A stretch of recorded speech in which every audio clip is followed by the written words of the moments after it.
Toca ahora la participación nuevamente del maestro en ingeniería Leonardo Flores Corona, quien nos va a platicar sobre la norma de determinación de la resistencia a compresión diagonal de muretes y resistencia a compresión diagonal de pilas, que es la norma mexicana NMX C 464-11-2010.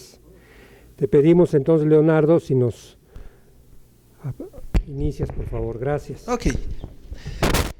Bueno, pues nuevamente gracias, y pues vamos a continuar más o menos con la tónica que estábamos viendo, pero ahora entramos al tema de estos ensayos de muretes y pilas.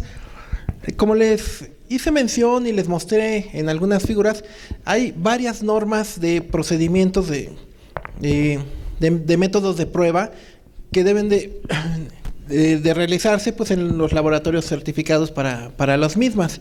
Todas ellas nos van a dar la información fundamental en el caso de las piezas para que cumplan la norma 404. Pero esta norma para estos ensayos tiene un poco un nacimiento diferente y un objetivo un poquito particular, especial, y que está más relacionada con lo que necesita ya el diseñador precisamente para poder hacer sus cálculos estructurales. Es decir, cuando ustedes diseñan, sobre todo lo comento los jóvenes estudiantes, van a requerir especificar piezas que cumplan con la norma 404. Una vez cumpliendo con eso, ¿qué hacemos con esas piezas y ese mortero para hacer la mampostería? Bueno, los valores de diseño se especifican precisamente en esta norma, donde tenemos el ensayo de estos elementos ya de mampostería. Y estaría hablando de mampostería como el conjunto de piezas unidas por mortero. O sea, ya los dos elementos que vimos en las normas anteriores. Pues antes que nada, pues reflexionar qué es lo que ocurre con nuestras edificaciones de mampostería si no tienen el diseño adecuado, si la resistencia no es la suficiente para las acciones que tienen que soportar, o bien otras características, no solo en la resistencia, sino también en el diseño sísmico. En caso de sismo, se reconoce que deben de tener una capacidad de deformación, o sea que se pueden dañar, pero deben de poder resistir y permanecer y tener deformaciones inelásticas, pero sin colapsar. Aquí hay unos ejemplos de muros que han sufrido efectos de sismos. En el caso de la mampostería se generan grietas inclinadas por tensión diagonal. Aquí pues quedó esto ya bastante destruido. Aquí estaba en combinación con muros, con marcos de concreto, y de hecho la estructura está pues entera, sana, los elementos de concreto reforzado, pero pues la destrucción, no el colapso, pero sí el daño que ocurrió en esta construcción, pues la deja con una pérdida importantísima para los habitantes de este inmueble, pérdida económica, y también pues se puede haber causado daños a las personas. O bien, en este otro ejemplo, de un edificio de departamentos de 3 niveles que sufrió daños, por suerte no colapsó, pero pues se presenta el daño por tensión diagonal, debido a fuerzas horizontales por el sismo, y pues se pierde la capacidad y quedan pues con daños que tienen que ser evaluados para ver si hay posibilidades de reconstruir, de reforzar, o se requiere demoler las construcciones. Aquí vemos otro tipo de daño, un daño similar, en este caso de unas multifamiliares con viviendas dúplex de 2 pisos, de piezas huecas de arcilla, en donde debido a un sismo pues se provocó un daño muy importante, pero al inspeccionar se vio que había errores en la concepción y en el refuerzo de esta mampostería. En este caso eran piezas huecas donde no tienen castillos por fuera, sino que el refuerzo debía estar en los huecos, precisamente en la parte interna, refuerzo horizontal y refuerzo vertical, pero estaban muy defectuosos, y entonces se llegó a este daño, que por fortuna tampoco colapsó, tampoco hubo pérdida de vidas, pero vean lo aparatoso del daño. Podría haber estado a punto de un colapso, y que es pues, el peor escenario que puede ocurrir, ¿no? Si perdemos vidas humanas. Y no solamente reflexionando, serían elementos estructurales. Vean, este muro soporta la carga vertical y tuvo que soportar fuerzas laterales de parte de la estructura. Eso lo convierte en un muro estructural. En el caso de una barda, se le considera muro no estructural. De hecho, así como la 404, hay otra norma, la 441, de piezas para uso no estructural. Y también mencionamos que ya va a salir el mortero para uso no estructural. Lo que se refiere es a elementos de los cuales no depende la estabilidad del edificio, sino que depende su propia estabilidad, como es el caso de una barda. No quiere decir que son elementos que no tienen importancia. Sí tienen importancia, sí deben de tener una calidad y deben de ser diseñados. Esta barda, por ejemplo, no tenía castillos. Entonces, y con una pobre calidad, pues en un sismo se volteó, se colapsó. Pues carecía de mínimos elementos de diseño y pues también carecía de una cierta calidad. Y aquí les muestro otros ejemplos, en este caso elementos no estructurales como muros divisorios internos. Este muro, pues en la unidad habitacional, varios de estos muros colapsaron. Esto fue en Chile, en 2010.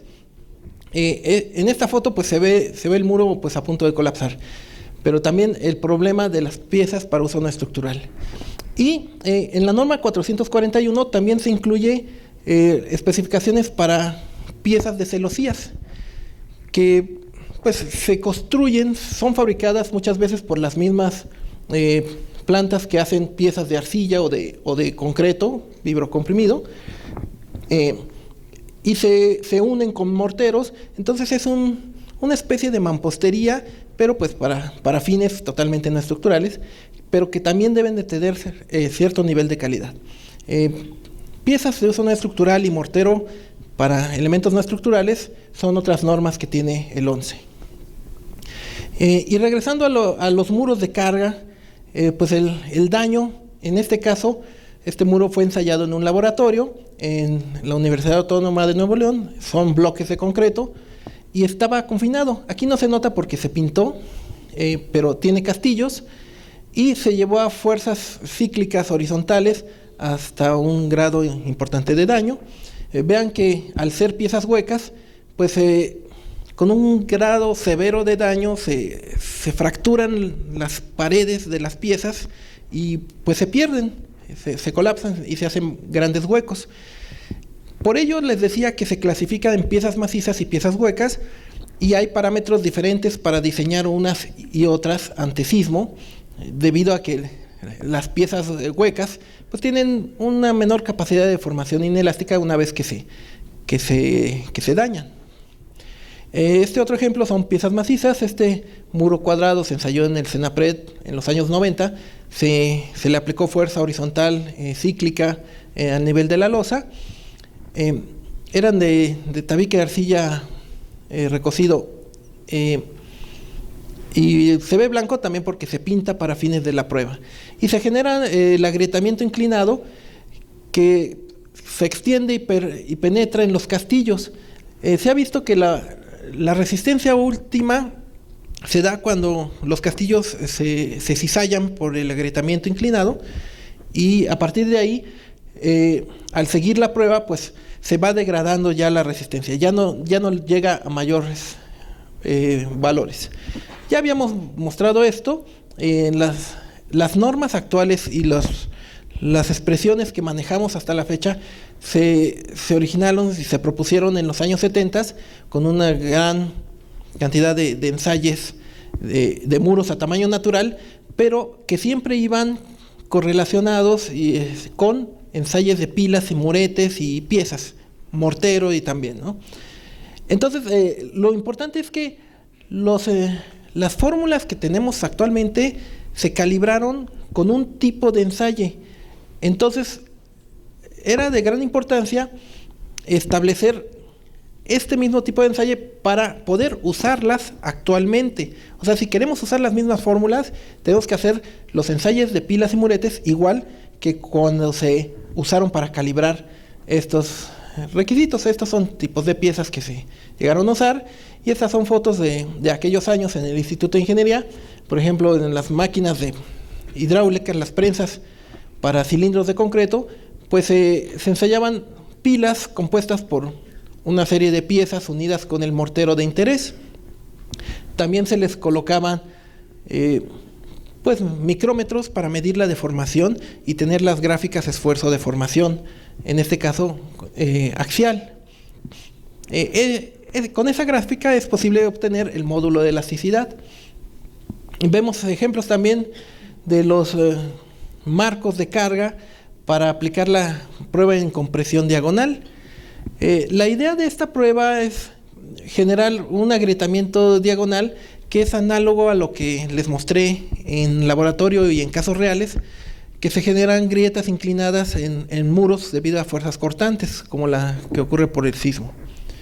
Entonces, a través de tensores o de estos marcos, se aplicaba con un gato hidráulico en una cierta sección de las esquinas. Aquí se ponía un ángulo de acero, porque no se puede aplicar puntualmente la carga, ¿no? Hay que repartirla en una pequeña zona, pero todas las características de la prueba se tenían que reproducir para obtener los mismos resultados. A diferencia de las pruebas de compresión, que son relativamente reproducibles, como vamos a decir, son fáciles de hacer, las pruebas de los muretes son un poquito más complicadas. Un parámetro importantísimo es digamos, la longitud que está confinada por la placa de apoyo, o sea, por el contacto donde se aplica la fuerza. Si hacemos este ángulo muy grande, ya las condiciones cambian y vamos a obtener resultados muy diferentes. De hecho, se detectaba que ese era un problema, digamos, en los años 80, en los 90, muchos laboratorios reproducían esta prueba, pero sin tener una especificación de cómo hacerla con toda precisión. Entonces ponían unos cabezales grandes y les daban valores de 15, 20 kilos sobre centímetro cuadrado, que es enorme para piezas que pueden dar 2 o 3 kilos por centímetro cuadrado. Lo que ocurría es que estaban confinando y alterando lo que realmente tenía que ser la prueba. Todo por ello, a finales de los 90, el 11 pues tuvo la iniciativa de empezar a trabajar en especificar el procedimiento de prueba de muretes y también de pilas. De hecho, actualmente el reglamento en las normas de mampostería maneja estos valores de diseño. Si no hacemos pruebas, permite usar estos valores según el tipo de mortero y según el tipo de pieza. Estos valores precisamente fueron propuestos y calibrados en los años 70, con resultados de toda esa serie de ensayos que les he mostrado. Actualmente, pues, en cualquier laboratorio con una máquina de ensayos, que tiene que cumplir ciertos requisitos que están especificados en la norma. Debe tener una placa de asiento esférico y ciertas condiciones de velocidad de carga y demás, ¿no? Y para transmitir la carga, como normalmente tenemos máquinas hechas para cilindros de concreto de 15 centímetros de diámetro, las piezas por lo general pues son más grandes de los 15 centímetros, entonces hay que poner una placa robusta. Entonces, aquí se reconoce el mecanismo del fenómeno del ensayo de una pila, comparándolo con lo que sucede si ensayamos la pieza sola. Lo que ocurre es que cuando comprimimos un material, por el efecto de Poisson, al comprimirlo trata de expandirse lateralmente, pero eso genera fricción en el contacto entre las placas. Entonces, esa fricción que impide que se expanda libremente, como ven aquí esta línea punteada, se expandiría un poco en el centro, pero el borde estaría restringido. Eso genera un efecto de confinamiento en el material. ¿Qué pasa cuando tenemos ya una pila bastante alargada? Este efecto de confinamiento pues está restringido nada más a los extremos y toda la parte central está libre de deformarse más libremente. Esto genera que se formen agrietamientos verticales y sobre todo por una diferencia en las propiedades de deformación entre las piezas y las hiladas. A esto se le llama el efecto de junta, porque es la junta de mortero que se expande en forma diferente a la pieza, la que genera estos esfuerzos, digamos, horizontales, que forman estas grietas verticales. Entonces, se ha reconocido que este es el mecanismo que ocurre y que ensayar una pieza con presión no nos va a dar un valor que sea comparable con lo que va a resistir un muro, sino que lo más cercano es ensayar pues un pedazo de muro más real con piezas y mortero, porque va a trabajar este efecto y lo vamos a obtener experimentalmente. Tanto es así que normalmente la resistencia de una pila viene siendo alrededor de la mitad de lo que resiste una pieza. O sea que si tenemos piezas que resistan 100 kilos por centímetro cuadrado, probablemente ya el muro resistirá unos 50 kilos. Pero eso no lo sabemos hasta que no hagamos los ensayos. Se ha buscado y hay autores que han propuesto correlaciones entre la resistencia de las piezas del mortero para diseñar un muro.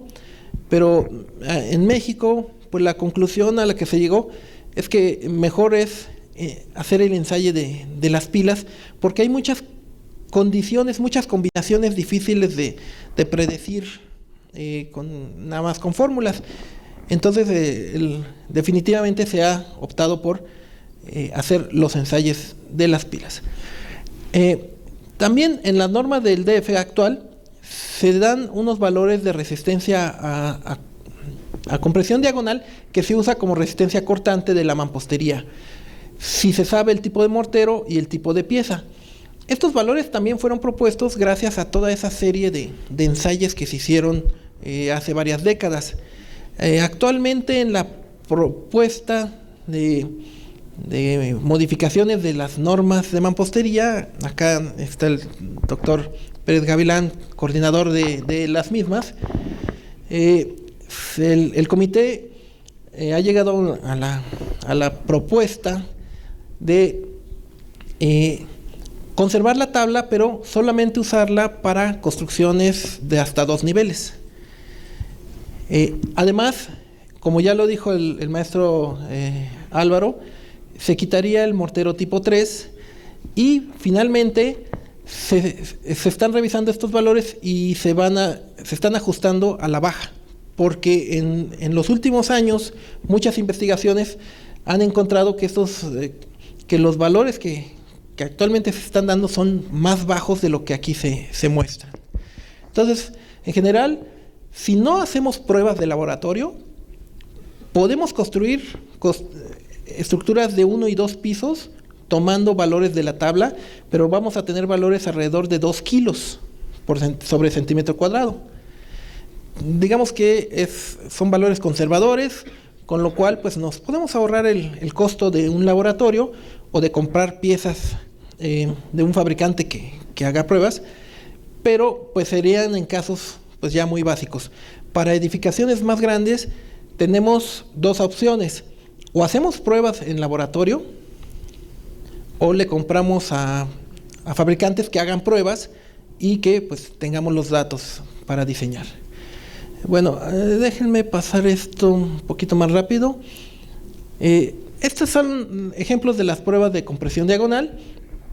Efectivamente, la distribución de esfuerzos a lo largo de la diagonal se concentra en las esquinas, pero después se tiene una distribución aproximadamente uniforme de esfuerzos de tensión.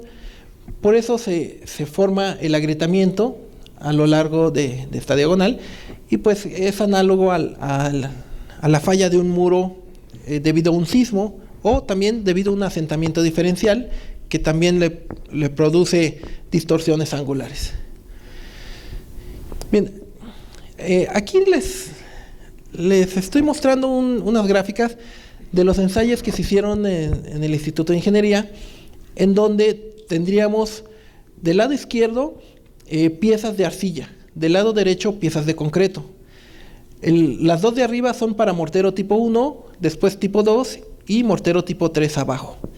Y se grafica la resistencia de la pieza contra la resistencia de la pila.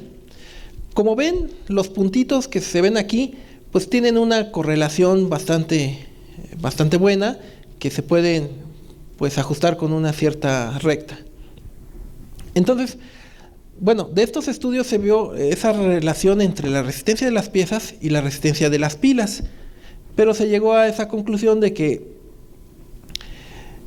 era necesario ensayar pilas para tener valores de diseño. Bien, hay otro parámetro que se obtiene del ensayo de pilas y muretes, que son las características mecánicas de deformabilidad. Estos son el módulo de elasticidad ante carga vertical y el módulo de cortante ante una distorsión angular. Y los diseñadores, para poder modelar un edificio de mampostería, conocer el periodo de vibrar, que es muy importante para el diseño sísmico, y las deformaciones máximas laterales, necesitan tener estos datos, los módulos de elasticidad y de cortante. Bien, como les mencioné, si se hacen ensayos de pilas instrumentadas, de la gráfica se obtiene directamente el módulo de elasticidad. Pero el reglamento ha manejado desde que se plantearon las normas técnicas unas correlaciones que nos permiten, si solo sabemos la resistencia de diseño, vean que esta ya tiene asterisco, a través de ella podemos conocer el módulo de elasticidad. Estas correlaciones pues las reconocen muchos investigadores, reglamentos internacionales o más bien extranjeros tienen correlaciones parecidas, y aquí en México manejamos estos valores para piezas de concreto, multiplicar 800 por FM asterisco nos da un aproximado del módulo de elasticidad, y en caso de piezas de arcilla el valor es de 600. Para el módulo de cortante, si se hacen ensayos de muretes y se instrumentan con medidores de deformación, se puede estimar esa distorsión angular y de ahí obtener el módulo G de cortante. Pero también se permite hacerlo a través del módulo de elasticidad. Esto también ha estado en revisión. De hecho, el reglamento anterior al 2004 decía que el módulo G se podía calcular como 0.3 por E. En el reglamento del 2004 se cambió a 0.4. En la actual revisión, pues se está viendo esto a la luz de resultados experimentales, y pues se considera que este valor es muy grande. Nos estaría sobreestimando el módulo de cortante, y pues se van a proponer otra vez bajar este coeficiente. Actualmente así se maneja en las normas. Bueno, pero ¿qué tanto se coincide los resultados experimentales con estas correlaciones? Aquí estas se ven igualitas a las anteriores, pero en este caso tenemos la resistencia de la pila en las abscisas y el módulo de elasticidad en las ordenadas. Nuevamente vemos que hay una correlación pues lineal. Mientras más resistente sea la pila, también va a ser más rígida, va a tener un módulo de elasticidad más alto. Aquí lo que hice fue conjuntar esos resultados en estas gráficas. Aquí hay cientos de resultados de ensayos de pilas. Los rojos son piezas de arcilla y los cuadritos grises son piezas de concreto. Entonces, como ven, aquí se ve esta línea sería una tendencia, ajustándola por mínimos cuadrados en forma lineal, que sería la predicción que manejan las normas de mampostería. Pero para verla de otra forma, aquí es resistencia de la pila contra módulo de elasticidad. Pero para verla de una forma más fácil, tendríamos resistencia de la pila y el módulo de elasticidad dividido entre la resistencia de la pila F asterisco. Es decir, esto compararíamos con el coeficiente 800 y con el coeficiente o el factor 600. Es decir, este 800 y este 600. Bueno, como pueden ver, la dispersión es muy grande.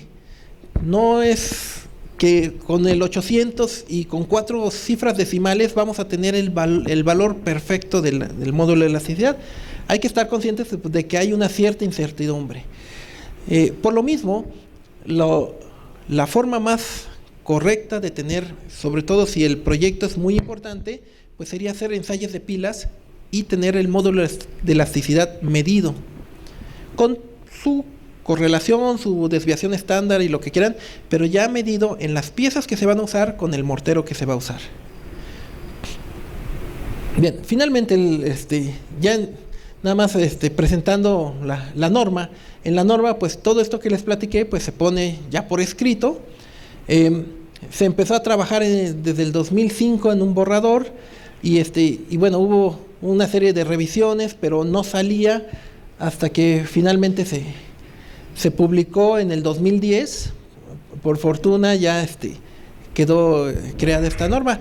De hecho, originalmente se pensaba hacer 2 normas, una para muretes y otra para pilas, pero en alguna época se decidió, como muchos de los preparativos y muchos de los conceptos se repetían, pues hacer una sola norma un poco más extensa, donde estuviera conjuntada los 2 temas, el ensayo de muretes y el ensayo de pilas. Se publicó el 24 de julio del 2011. La nomenclatura quedó como 2010 porque así quedó registrada cuando entró en el proceso ya de publicación. Tardó en salir publicada hasta el 2011, pero bueno, este es el nombre oficial del 2010. Tiene sus objetivos, referencias, materiales auxiliares, equipo. Todo esto es lo que todas las normas más o menos coinciden.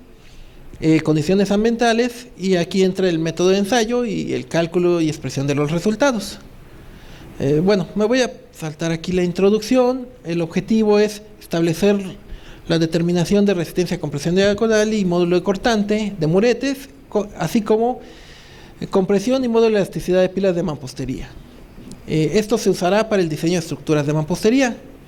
Vienen las definiciones de todo lo que se requiere, que es una pila, que es un murete, que se tomaría como muestra.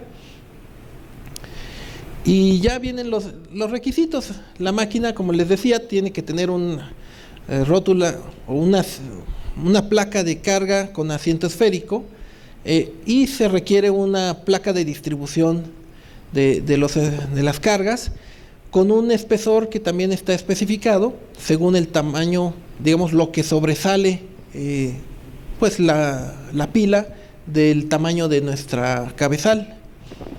Y esto era lo otro que les platicaba. De hecho, esta figura viene en la norma.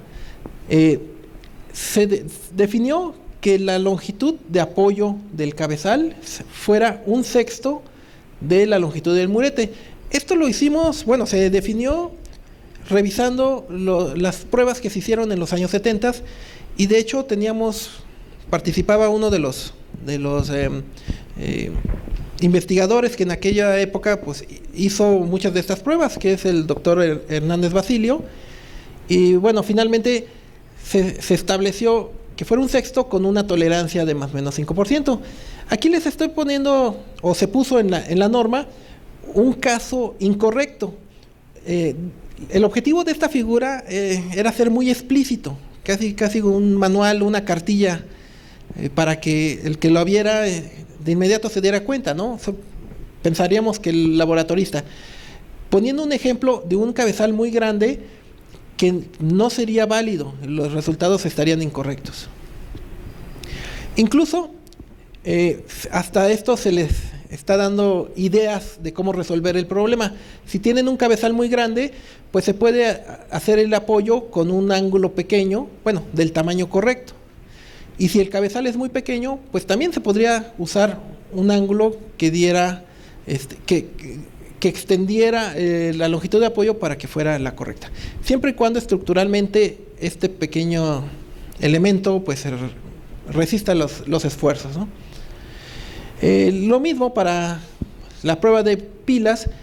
El espesor de la placa está en función de la distancia máxima libre entre la proyección del bloque de carga y pues la proyección de la probeta. De hecho, se pide que la placa sea por lo menos 1/3 parte de la longitud de la distancia libre. Con eso tenemos placas bastante robustas, pero pues son indispensables. Si un laboratorio pone una plaquita delgadita, pues va a obtener resultados totalmente erróneos. Se va a concentrar la fuerza en medio, la placa como que se dobla y pues no va a obtener resultados correctos. Bueno, también se especifica el cabeceo, que puede ser azufre o algún mortero especial, y el método, la velocidad de carga,